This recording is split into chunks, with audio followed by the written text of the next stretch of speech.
नमस्कार। आज हम लोग volume and surface area of solids ये क्लास 8 का चैप्टर स्टार्ट किए हैं। तो ये जो चैप्टर है वॉल्यूम एंड सरफेस एरिया ये क्लास 7 में पढ़े हुए हैं। बात की जाए तो इसमें हम लोग 7 क्लास में पढ़े थे रेक्टेंगल और स्क्वायर के बारे में, और यहाँ जो पढ़ना है तो आपका वॉल्यूम यानी क्यूबॉइड के पढ़ना है और क्यूब के बारे में पढ़ना है। ठीक है, तो इसमें कुछ कुछ थोड़ा सा जैसे सॉलिड क्या होता है, वॉल्यूम क्या होता है, क्यूबॉइड क्या होता है, ये हम लोगों को पढ़ना है। ठीक है, तो सॉलिड क्या होता है, तो सॉलिड का डिफिनेशन यहाँ पर है bodies that have a definite shape are called solid. मतलब वैसा वैसा आपका जो बॉडी जो क्या हो, कुछ स्थान या डिफिनिट शेप हो, डिफिनिट मतलब फिक्स शेप हो, वो शेप जल्दी चेंज नहीं होता हो तो क्या कहलाता है, वो सॉलिड कहलाता है। बात कर लेते हैं वॉल्यूम के बारे में।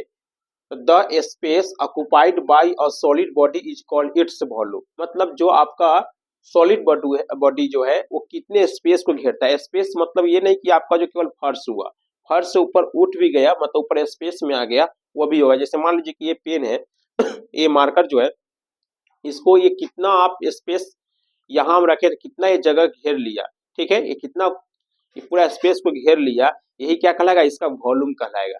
ठीक है, बात कर लेते हैं पहला जो शेप है हम लोग क्यूबॉइड के बारे में बता रहा है। क्यूबॉइड आखिर होता क्या है, तो ये solid bounded by 6 rectangular plane faces is called a cuboid. मतलब क्या हुआ कि वैसा फिगर है ना, वैसा फिगर जो 6 रेक्टेंगुलर प्लेन वाला फेस वाला आपका फिगर होना चाहिए। ठीक है, वो क्या कहलाएगा, वो आपका क्यूबॉइड कहलाएगा। 6 फेस मतलब कि 6 फेस होना चाहिए, उसमें 6 फेस वो भी कैसा, रेक्टेंगुलर फेस। जैसे मान लीजिए कि अपने पास एक बुक लेते हैं ये बुक हो गया, ये बुक आप देख रहे हैं, ये बुक कैसा है, ये रेक्टेंगुलर शेप का हुआ। कैसे, इसके पास 6 फेस, देखिएगा हम बता रहे हैं आपको। एक फेस आपको ये दिखाई देता होगा, ये फेस हो गया एक। ठीक है, दूसरा फेस क्या हुआ, जो ऊपर की तरफ, ये 2 फेस हो गए। एक इधर घुमाते हैं, ये तीसरा फेस हो गया। ठीक है, फिर एक और चौथा फेस हो गया, और ये 5वां हो गया, और एक इधर पलट दिए तो ये 6ठा फेस हो गया। ये वाला फेस क्या हो गया, 6ठा हो गया। तो क्यूबॉइड शेप का जो फेस होता है कितना होता है, वो 6 फेस होता है। यही बात बोल रहा है कि क्यूबॉइड में 6, वो भी रेक्टेंगुलर फेस होगा। रेक्टेंगुलर प्लेन मतलब क्या हुआ, इसका जितना इधर से ये लेंथ होगा उतना ही लेंथ होगा और ब्रेथ होगा। सेम इसी तरह का लेंथ ब्रेथ वाला ये कैसा फेस हो गया, ये आपका जो हो गया कैसा फेस हो गया, ये रेक्टेंगुलर फेस हो गया, है ना। अब हम बात कर लेते हैं इसके बारे में। ये भी जो एक तरह का क्यूबॉइड शेप का ही हम कह सकते हैं। ठीक है, ये क्या है, देखिए इसमें आपको आसानी से दिखाई देगा, तो यहाँ ध्यान दीजिएगा।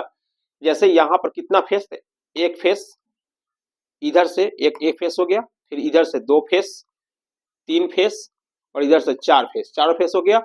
एक ऊपर वाला 5 और एक नीचे का 6 फेस हो गया, है ना। यहाँ फिगर से भी समझ लेते हैं कि ये फिगर जो है ए बी सी डी, देखिए ऊपर वाला फेस दिखाई दे रहा है। ये जो पार्ट्स जो है, ऊपर वाला जो पार्ट आपको दिखाई दे रहा है, ये वाला जो पार्ट्स दिखाई दे रहा है, ये वाला एक फेस हो गया, है ना। उसी तरह से ये सामने एक दिखाई देता होगा, ये सामने वाला फेस दिखाई देता होगा, ये वाला जो फेस है, यानी इस फेस का नाम क्या कह सकते हैं, A B F G. A face दिखाई दिया, 2 फेस हो गया। एक इस इधर वाला फेस है, यहाँ वाला, यानी ए डी एच जी, एक ये फेस हो गया। उसी तरह से देखिए, तो 1 नंबर का फेस हो गया। हम बात करें तो ये 2 नंबर का फेस हो गया, ये 3 नंबर का फेस हो गया, और एक नीचे है, नीचे कौन सा फेस है, तो एच ई एफ जी, ये 4 नंबर का फेस हो गया। उसी तरह से बात की जाए तो एक इधर भी फेस होगा, इधर पीछे की तरफ फेस होगा, जो दिखाई नहीं दे रहा है वो थोड़ा, क्योंकि ये 2D फिगर इसमें बना हुआ है जो आप बताए ना, ऐसे 4, तो यहाँ पर 4 फेस हो गया। और एक और बगल का जो फेस होगा 5, और एक नीचे का बताए तो 6 फेस आपको देखने, एक पीछे वाला इसके पीछे फेस होगा, सॉरी एक पीछे इसका फेस होगा, तो 6 फेस देखने को यहाँ पर हमको मिल रहा है। ठीक है, तो कीबोर्ड में कितना फेस देखने को मिलेगा, 6, और उसका प्लेन कैसा होगा, फेस कैसा होगा, तो रेक्टेंगुलर फेस का प्लेन होगा। जैसे आपका टेबल होता है, टेबल किस फेस का होता है, रेक्टेंगुलर फेस का होता है। बात करते हैं, एक कीबोर्ड है 6 रेक्टेंगुलर फेस, यानी कीबोर्ड के पास 6 रेक्टेंगुलर फेस होता है, 12 एज होता है, मतलब 12 किनारा होगा। थोड़ा सा एज के बारे में समझ लेते हैं। जैसे यहाँ पर देखिएगा ये 12 एज होगा। कैसे, यहाँ जो आपको दिखाई दे रहा है ये 1 एज हो गया, 2 एज हो गया, 3 एज हो गया, 4 एज हो गया। तो 4 एज हो गया, फिर इसको पलटिए, 4, एक ए वाला एज होगा, ए वाला एज 5, एक इधर से 6, एक इधर से 7, है ना। फिर इसको हम पलटते हैं, देखिए यहाँ पर, तो 7, इधर से एक 8, फिर इधर से एक 9, इधर से एक 10, इधर से एक 11, और एक ए वाला जो था इधर एक 12। इस तरह से 12 फेस आपको 12 एज देखने को मिलता है, मतलब किनारा कितना देखने को मिलता है, 12। तो 12 किनारा आपको देखने को मिलता है, नहीं तो इस बुक से ही समझ सकते हैं, एक बार देख लीजिए बुक से भी, इसे 12 किनारा देखने को मिलता है। ठीक है, पहले 6 और 6 हम पलट देंगे, जैसे 1, इधर से 2, इधर से 3, इधर से 4, इधर से 5, और इधर से 6। ठीक उसी से पलट दीजिए, तो 6 इधर, 6 6 12 एज हो गया। और 8 वर्टेक्स, वर्टेक्स होता है कोना, तो यहाँ पर 8 कोना, तो इस पिक्चर से समझ सकते हैं, 1 2 3 4, 4 हो गया, और 4 नीचे होगा, 5 6 7 8, तो 8 वर्टेक्स देखने को मिल गया। Any face of a cuboid may be called its base. कहने का मतलब क्या हुआ, क्यूबॉइड का कोई भी फेस वो क्या कहलाएगा, उसका बेस कहलाएगा। जैसे ये अभी ऐसे रखा हुआ, तो ये इसका बेस हो गया, ऐसे रख दिए तो ये इसका, ये नीचे इसका बेस हो गया, ऐसे रख दिए तो इसका ये बेस हो गया, है ना, तो ये बेस हो गया। बात कर लेते हैं, the 4 faces which meet the base are called the lateral faces of the cuboid. मतलब the 4 faces which meet the base, मतलब क्या हुआ कि 4 फेस जो होगा, ठीक है, जिस बेस पर आपको आकर मिल जाएगा वो क्या कहलाएगा, वो उसका लेटरल फेस कहलाएगा क्यूबॉइड का। चारों मतलब क्या हुआ कि आपका 4 फेस जहां मिल जाता है, 4 फेस का मतलब क्या हुआ, वो क्या कहलाएगा, वो faces of cuboid lateral face कहलाएगा। जैसे हम यहाँ क्या करते हैं कि यहाँ पर रखते हैं, ठीक है। अब देखिए इसका चारों फेस आपको दिखाई देना चाहिए, है ना, मिलेगा। जैसे इसका गया यहाँ मिल गया, इसका गया यहाँ मिल गया, इसका गया यहाँ मिल गया, इस एक फेस, 2 फेस, 3 फेस, 4 फेस, और चारों आकर यहाँ यहाँ सब मिल जा रहा है ना, मीट कर जा रहा है। ये क्या होगा, इसका लेटरल फेस हो गया। ये क्या हो गया, इसका हुआ लेटरल फेस हो गया। इतना चीज हम लोग पढ़े किसके बारे में, क्यूबॉइड के बारे में। ठीक है, अब थोड़ा सा हम बात कर लेते हैं क्यूब के बारे में, इसको नोट कर लीजिए। तो हम बात कर लेते हैं क्यूब के बारे में।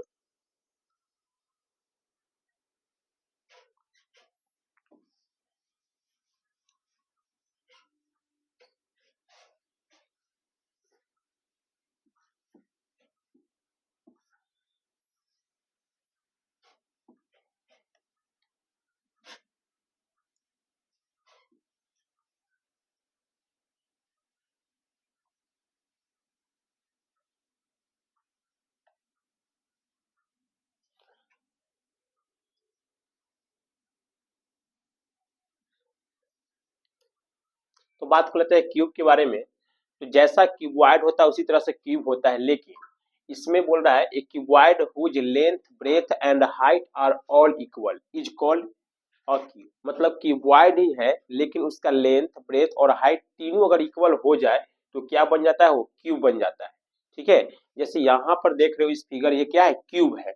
एक क्यूब है, इसका मतलब जितना इसका हाइट होगा, यानी बी से लेकर जी तक जितना लंबाई होगा उतना ही बी से सी तक होगा, मतलब 70 से इक्वल होता है। जैसे आप लोग आइस क्यूब को देख रहे हैं, या शुगर क्यूब का मतलब चीनी का जो टुकड़ा होता है ये, या डाइस, डाइस जो लूडो छक्का खेलते हैं उसमें का जो लूडो छक्का जो होता है डाइस, वो सभी सभी तरह से इक्वल होता है। तो किसका उदाहरण है, वो क्यूब का एग्जांपल है, उसको हम क्यूब बोलते हैं।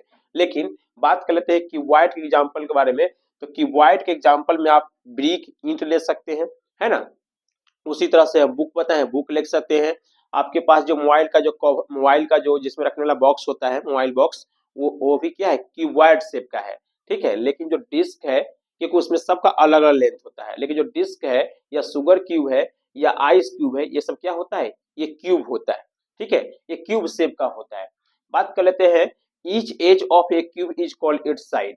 और जितना भी एज होगा, प्रत्येक एज, ये क्या कहलाएगा, इस क्यूब का साइड कहलाएगा। एज मतलब किनारा, कोई भी क्यूब बनेगा, ठीक है, उसका किनारा जो होगा, जितना उसका एक किनारा है, जितना ए से लेकर एज तक जितना लंबाई इसका होगा, यहाँ से यहाँ तक जितना होगा, साइड इसका कहलाएगा। ठीक है, इसी को हम लोग साइड बोलते हैं। स्टैंडर्ड यूनिट ऑफ वॉल्यूम, किसी भी आप स्टैंडर्ड यूनिट वॉल्यूम के बारे में बात की जाए, है ना, तो standard unit of a volume is cubic centimetre cubic centimetre यानी cm³ के बारे में बात कर लेते हैं। ठीक है, ये वॉल्यूम का ऐसा यूनिट होता है। ठीक है, स्टैंडर्ड यूनिट होता है। बात कर लेते हैं, अगर मीटर मीटर रहेगा तो मीटर क्यूब भी बोल सकते हैं। ठीक है, अगर बात कर लेते हैं जहां मीटर मीटर रहेगा तो हम मीटर क्यूब भी आप बोल सकते हैं। ठीक है, लेकिन ज्यादातर सेंटीमीटर क्यूब, इसलिए सेंटीमीटर क्यूब की तरह बात करें। क्यों? यहाँ पर 3 बार मल्टीप्लाई होता है सेंटीमीटर। हम आएंगे जब जब इसका वॉल्यूम पढ़ाएंगे तो उसमें बताएंगे metre into metre into metre या centimetre into centimetre into centimetre, तो क्या कहलाएगा? ये मीटर क्यूब कहलाएगा और ये सेंटीमीटर क्यूब कहलाएगा। ठीक है, वॉल्यूम का इसका यूनिट हो गया। The other unit of a volume are millimetre cube, decimetre cube, metre cube और यहाँ पर लीटर। लीटर भी होता है क्या चीज? यूनिट किसका? आपका वॉल्यूम का। जैसे आपका मान लीजिए आपके पास एक कि वाइट शेप का मान लीजिए बॉक्स है, उसमें कितना पानी आ रहा है, कितना तेल आ रहा है, तो कौन बताएगा? वो ये लीटर में बता देंगे। ये सब इसका यूनिट है। ठीक है, तो अभी जो है इस वीडियो में हमने क्या देखा कि क्यूब के बारे में, कि वाइट के बारे में समझ लिए और इसके कुछ यूनिट के बारे में समझ लिए। नेक्स्ट वीडियो जब आएगा तो उसमें आपको उसमें क्या करेंगे कि उसमें कुछ फार्मूला बता देंगे, अतः हम क्वेश्चन को स्टार्ट करेंगे। अगर वीडियो अच्छा लगे तो वीडियो को लाइक कर दीजिए, मेरे चैनल सब्सक्राइब कर दीजिए। Thank you very much.